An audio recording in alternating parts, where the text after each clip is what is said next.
Well, listen, Roger, thanks for joining us. Thanks for being on Chairboys Live. Um, Okay.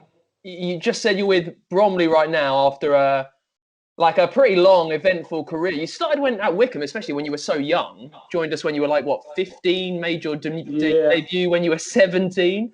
What was that like, suddenly with the big step up with fully grown men's professional football?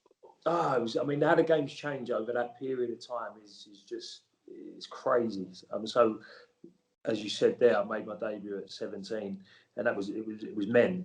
It wasn't like today where the average age of a team is probably 22.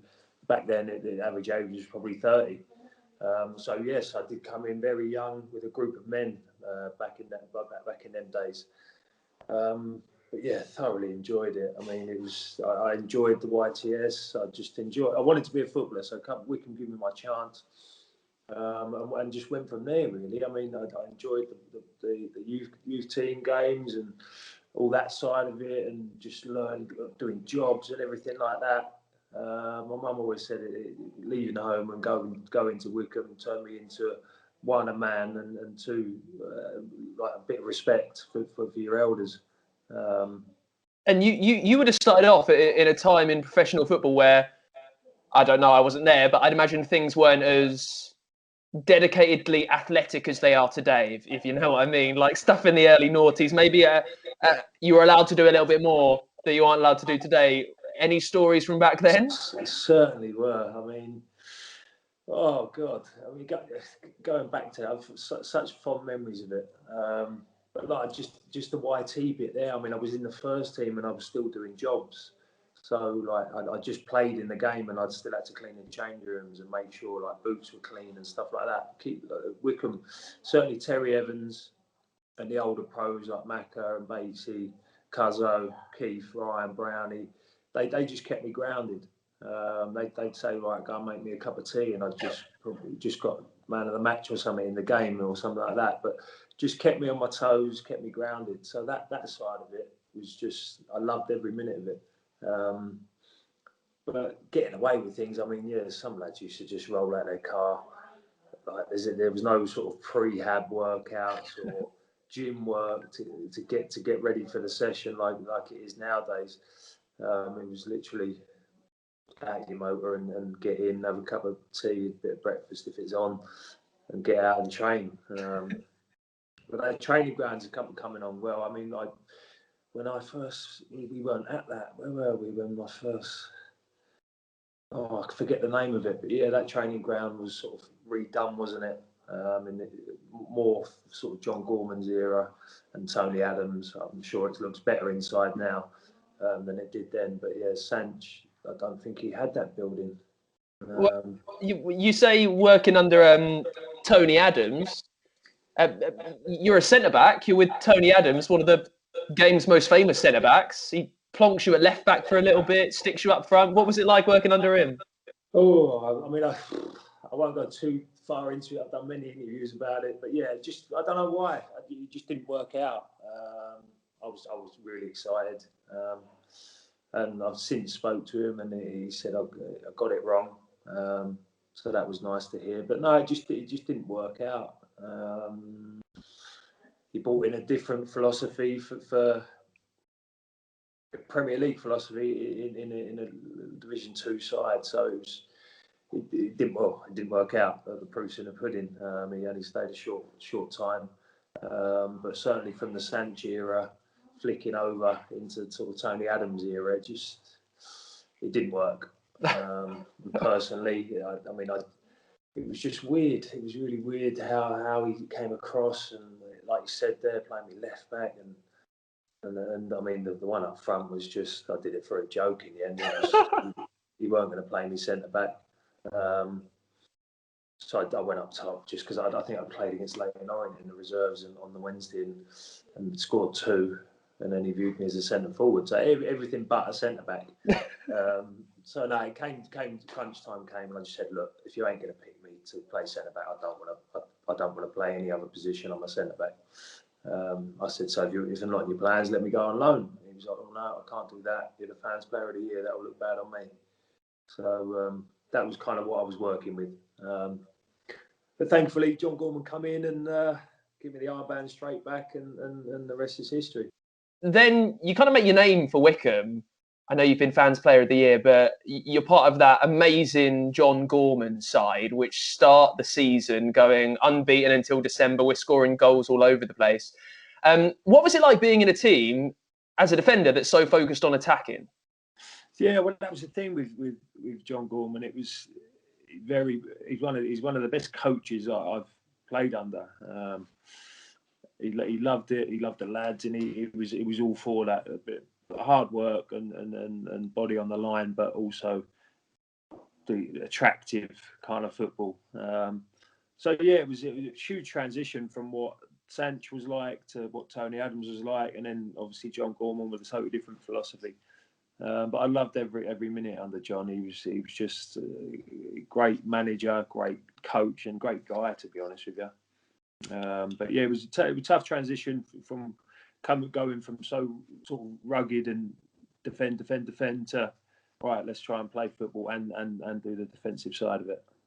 It's and then obviously the end of that season didn't finish as we would have liked, and there are whispers that you might be making a move, and then Cardiff come into you. What's it like being a young defender at that point who's playing for his boyhood club pretty much, and then gets moved into the Championship? How does that feel when you're trying to play through that at the back end of the season? Yeah, I mean, look, I was 23 at the time, so selfishly, I would have liked to have gone a bit sooner. I mean, I loved every minute of it. Look, it didn't work out. I didn't get a move, so I loved every minute of it, what I was doing at Wycombe. But to test myself, and I'm sure the club and the fans don't hold a grudge against that. That was the goal for me, to try and play it as the highest level I possibly can. So when a Championship club come calling, yeah, I mean, it was a no-brainer. Very, very tough though. I didn't. Part of me, 10% of me didn't want to. Probably a bit more, 20%, 80% wanted to go and test myself. So yeah, I mean, it is tough. I was gutted that at the end of that season, heartbroken that we lost. It was Cheltenham, wasn't it? In the semi-final. So yeah, tough pill to swallow, but let things take its course, and then, like you say, Cardiff came in. And got the club a bit of money. Yeah, which is always helpful, especially then. Then it was on to Birmingham. We take on Birmingham tonight, and you were probably part of the most successful and strongest Birmingham side for the last few years, really. Talk us through finally making it to the Prem. Yeah, superb. Again, look, I loved every minute. It was similar. Cardiff was similar to Wycombe. I loved it. The 3 good years, Player of the Years. It was all very similar to what happened at Wycombe, and I was ready. I felt like I wanted that challenge. It was no good a time than any, really. I had to go. I was right at the top of my game. So when they came again, it was a no-brainer. Again, tough pill to swallow. I was so settled at Cardiff, but look, the goal for me when I set out as a 16-year-old at Wycombe was look, get to the Premier League. That's been my lifelong dream. So when it happened, yeah, part of me was gutted, but part of me was the excitement levels were through the roof. And he formed a good squad. Alex McLeish took a gamble on me, took a gamble on Scott Dan, brought Stephen Carr out of retirement. The big man up front, didn't you? Zigic up front as well. You set him up in the League Cup final, didn't you? Yes, indeed. Yeah. So yeah, I mean, he formed a great squad, and we had a great camaraderie amongst ourselves. We knew what we were about. Look, we weren't the greatest team passing wise, but we knew how to. We were hard to beat, and that was us. And that first season, we finished 8th in the league and beat all the top 6 at St Andrews. Went on the longest run ever of not losing a game, 17 games in the Premier League. So yeah, that was brilliant. And I've been doing loads of things lately, actually, the last few weeks, because it was the 10-year anniversary of the final. So I've been on with Birmingham, doing a load of Zoom calls with the players that played. Can't believe it's bloody 10 years. But where does it go? So yeah, I'm very fond of Birmingham. Such good times there. And your career has taken you all over the place. I mean, after that, you then, a brave man making the move out further west to Wolves, and then you end up in India as well. What's it like, playing football in such a different country with such a different culture? Yeah, I mean, look, English football is what I'm about and loved every minute of it. So when I was moving between clubs, nothing was happening, and then just got offered that, and I thought, you know what, why not?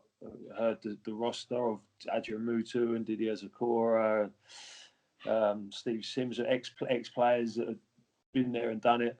David Platt as a manager, so I just thought, you know what, it was like from September to December. I thought I'm just going to go and try it. Just went through it, and it was, look, it's different. It's very much like the cricket. You have to have half the squad, half the starting 11 5 Indian players must be on the pitch, and 6 internationals. But no, again, I loved it. It was so different to what I'm used to. So it was kind of a little stopgap, and then came back and went to Charlton. But yeah, fond memories of that. Met some great people. Still, I'm in touch with now. Now, I've always wanted to ask a footballer this, and chatted to a few now, and have never remembered. Do you remember the chant that the Wycombe fans would sing to you from the terraces?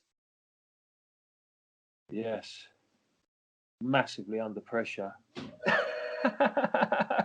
What's been the most... One Magic Johnson, I'm sure it was. Yeah, one Magic Johnson. Yeah, there's only one Magic Johnson. Yeah, I think it would have been that. That was it. I'm sure it was. Well, aside from that then, any other memorable chants that you remember? And anything a bit more creative than one Magic Johnson? That was kind of it for me, Yeah. I'm afraid. No, look, the fans loved me and I loved them. Like, I've got Player of the Year 3 years running, I think. So that I've always wanted to come back and get involved in some aspect. So this is great. Since when Matt texted me and said, can you do a bit? And I've been waiting for a chance to come back and speak. I'd love to come to the ground if there's anything going on there. I owe Wycombe everything really, and Sanch giving me the chance. Gary Goodchild, Ada Cole getting me in the first place in the youth setup. But yeah, such fond memories of Wycombe. 7 years I spent there and loved every minute of it. Now we play your other old club, the Blues, tonight. Both towards the bottom of the Championship. What are you expecting to see from the game? What have you made of both seasons? Yeah, well, I've done a bit of work. I actually did the Wycombe game at St Andrews because I do a tiny bit of work for Birmingham with BBC and for their TV channel, Blues TV. And Wycombe got the result that night. Two different performances from first half. I thought it was going to end up 3 or 4 to Birmingham. They were 1-0 down and come out second half and totally turned it around. But yeah, it's very up and down, isn't it? Bad start for Wycombe, clearly, with that long run of losing every game, and then found their feet a little bit. I spoke to Blooms. It's sort of in between that, and it was on the sort of bit where they picked up and they were getting results. I'd love Wycombe to stay in the league. I really would. But games come thick and fast, so they need to start getting some points on the board. And Birmingham are very, very similar. They're there and then they're not. They beat Middlesbrough away and then they come back and play Preston and lost 1-0. Not a great performance. So, I mean, it's flip of a coin tonight for me on both teams.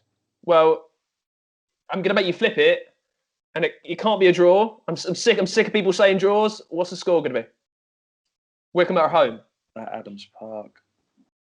Oh, I would have gone 1-1, but I'm going to go same result to Wycombe, 2-1. 2-1, yeah, I think that's a very wise choice. We're playing ourselves into form if you forget the last 45 against Brentford. Anyway, Roger, Magic Johnson, thanks for joining us on Chairboys Live. No problem at all. Always a pleasure. And like I said, I'd love to come back and get back in some aspect. If there's anything that's there to do, I'd love to come and watch the lads play.